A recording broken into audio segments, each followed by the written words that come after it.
السلام علیکم ورحمۃ اللہ وبرکاتہ۔ پیارے بچوں، امید ہے آپ سب اللہ تعالیٰ کے فضل و کرم سے خیریت سے ہوں گے۔ آج کا سبق ہے سورہ حاقہ آیت نمبر 15 تا 19 تجوید۔ رب اشرح لی صدری ویسر لی امری واحلل عقدۃ من لسانی یفقہوا قولی رب زدنی علما۔ اعوذ باللہ من الشیطان الرجیم، بسم اللہ الرحمن الرحیم۔ وانشقت السماء فهي يومئذ واهية وانشقت السماء فهي يومئذ واهية والملك على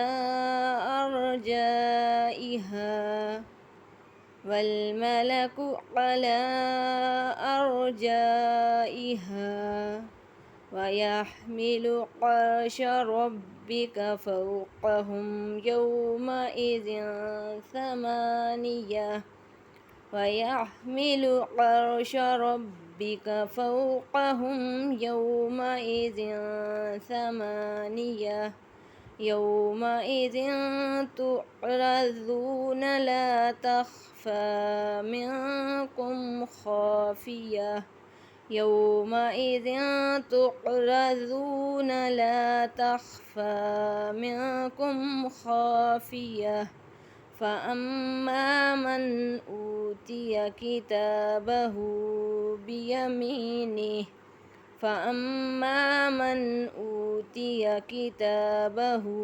بيمينه بيمينه فيقول هاؤم اقرءوا كتابيه بيمينه فيقول هاؤم اقرءوا كتابيه بيمينه فيقول هاؤم اقرءوا كتابيه وانشقت، نون ساکن کے بعد شین حروف حلفی میں سے ہے، یہاں نون کی آواز کو چھپا کے پڑھا جائے گا۔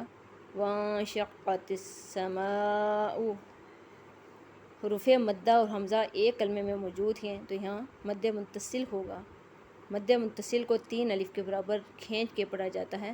وانشقت السماء یومئذ واہیہ، نون تنوین کے بعد واو حروف یرملون میں سے آ رہا ہے، یہاں ادغام با غنہ ہوگا۔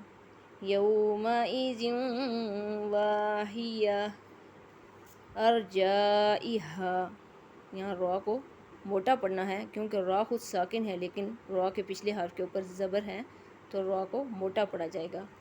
جائہا، یہاں بھی حروف مدہ اور حمزہ ایک کلمے میں ہیں تو مد متصل ہوگا۔ وَيَحْمِلُ عَرْشَ رَبِّكَ، یہاں بھی را کو موٹا پڑھیں گے۔ فوقہم، قاف کو موٹا پڑھنا ہے۔ یومئذ ثمانیہ، نون تنوین کے بعد ثا حروف حلفی میں سے ہے، نون کی آواز کو چھپا کے پڑھیں گے۔ یومئذ ثمانیہ، میم کے اوپر کھڑی زبر ہے، ایک الف کے برابر کھینچ کے پڑھنا ہے۔ گول تا کو وقف کی صورت میں ہا میں بدل دیں گے۔ یومئذ تعرضون، یہاں بھی نون تنوین کے بعد تا ہے، اخفا ہوگا۔ لا تخفا، فا کو ایک الف کے برابر کھینچ کے پڑھنا ہے۔ منکم، نون ساکن کے بعد فا قاف حروف حلفی میں سے ہے آ رہا ہے تو یہاں بھی کیا ہوگا، اخفا ہوگا۔ خافیہ، الف مدہ ہے، ایک الف کے برابر کھینچ کے پڑھنا ہے۔ فاما، یہاں بھی الف مدہ ہے۔ من اوتیا، نون ساکن کے بعد حمزہ حروف حلقی میں سے آ رہا ہے، اظہار ہوگا، نون کی آواز کو ظاہر کر کے پڑھیں گے۔ من اوتیا، واو مدہ ہے، ایک الف کے برابر کھینچ کے پڑھنا ہے۔ کتاب میں تا کو کھینچ کے پڑھنا ہے اور ہو کو بھی ایک الف کے برابر کھینچ کے پڑھنا ہے۔ بیمینہ، یہاں بھی ہی کو ایک الف کے برابر کھینچ کے پڑھنا ہے۔ فیقول، واو مدہ کو ایک الف کے برابر کھینچ کے پڑھنا ہے۔ ہاؤم اقرءوا، یہاں بھی الف مدہ اور حمزہ ایک کلمے میں ہیں تو کیا کون سی مد ہوگی یہاں، مد منتصل، تو مد منتصل کو 3 الف کے برابر کھینچ کے پڑھا جاتا ہے۔ ہاؤم اقرءوا، قاف پہ قلقلہ ہوگا، واو مدہ کی وجہ سے ایک الف کے برابر کھینچ کے پڑھنا ہے، کتابیہ، تا کو کھڑی زبر کی وجہ سے ایک الف کے برابر کھینچ کے پڑھیں گے۔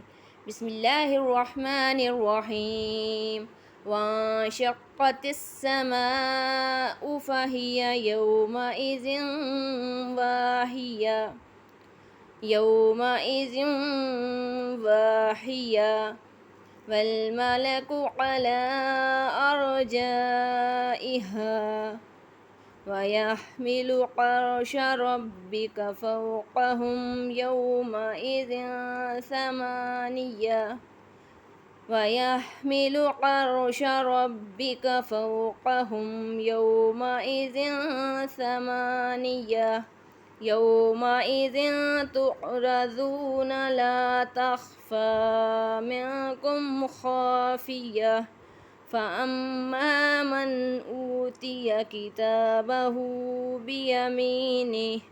بيمينه فيقول هاؤم اقرءوا كتابيه، فيقول هاؤم اقرءوا كتابيه۔ اگلا سبق ہے ادغام۔ ادغام کے معنی ہیں دو حرفوں کو ایک کر دینا، دو حرفوں کو ملانا، ایک حرف کو دوسرے کے ساتھ ملانا، یعنی پڑھنے میں ایک حرف مشدد معلوم ہو۔ جب ہم پچھلے حرف کو شد والے حرف کے ساتھ ملاتے ہیں تو وہ پڑھنے میں ایک حرف مشدد معلوم ہوتا ہے۔ جیسے میم کو ہم یا کے ساتھ ملائیں گے تو جو آواز آئے گی تو وہ کس کی ہوگی؟ یا کی۔ شد والے حرف کی جو آواز ہوتی ہے اس کا ابار زیادہ ہوتا ہے۔ من یقول، اب یہاں آپ دیکھیں کہ یہاں یا کا جو آواز کا ابار ہے وہ زیادہ ہے، کہ محسوس ہمیں ایسا ہے کہ یہاں یا کو پڑھا جا رہا ہے۔ میم کو ہم نے یا میں اس طرح مدغم کیا کہ پڑھنے میں ایک حرف مشدد معلوم ہوتا ہے۔ من یقول۔ ادغام کی کتنی اقسام ہیں؟ دو اقسام ہیں۔ ادغام کی دو اقسام ہیں، ادغام با غنہ اور ادغام بلا غنہ۔ ادغام با غنہ کیا ہے؟ غنہ کے ساتھ ادغام کرنا۔ ادغام کا معنی ہے ملانا، ایک حرف کو دوسرے کے ساتھ ملانا۔ تو غنہ کے ساتھ ادغام با غنہ۔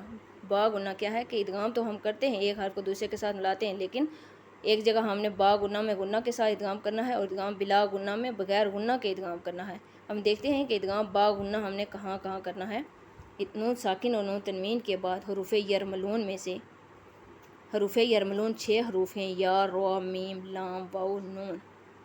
ان میں سے اگر یا، نون، میم، واو پر کیا ہوتا ہے؟ ادغام با غنہ ہوتا ہے، کہ ادغام با غنہ کے ساتھ ادغام کیا جائے گا۔ ادغام با غنہ کی مثالیں من یقول عاملۃ ناصبہ، عاملۃ ناصبہ، من ماء سراجا وہاجا۔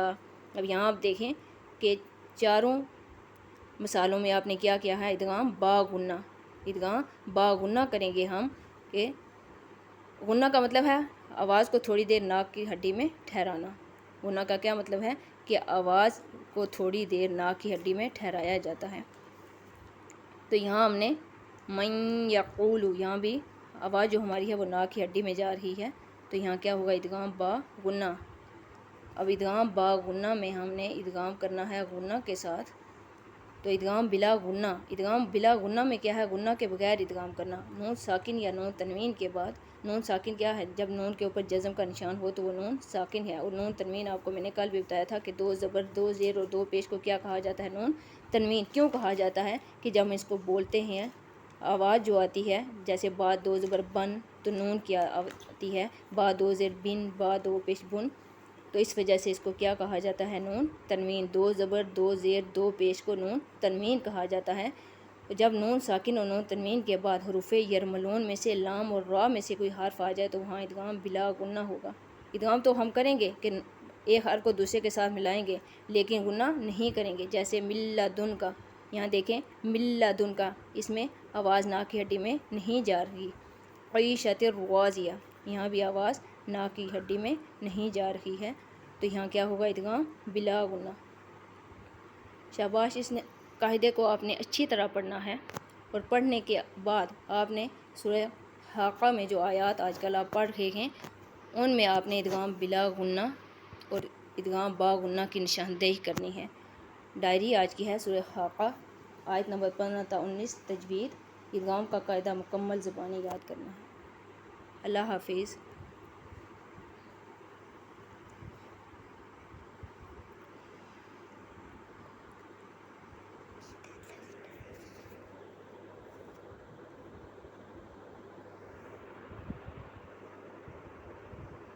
پڑھیں باجی جی میں کہی تھی کہ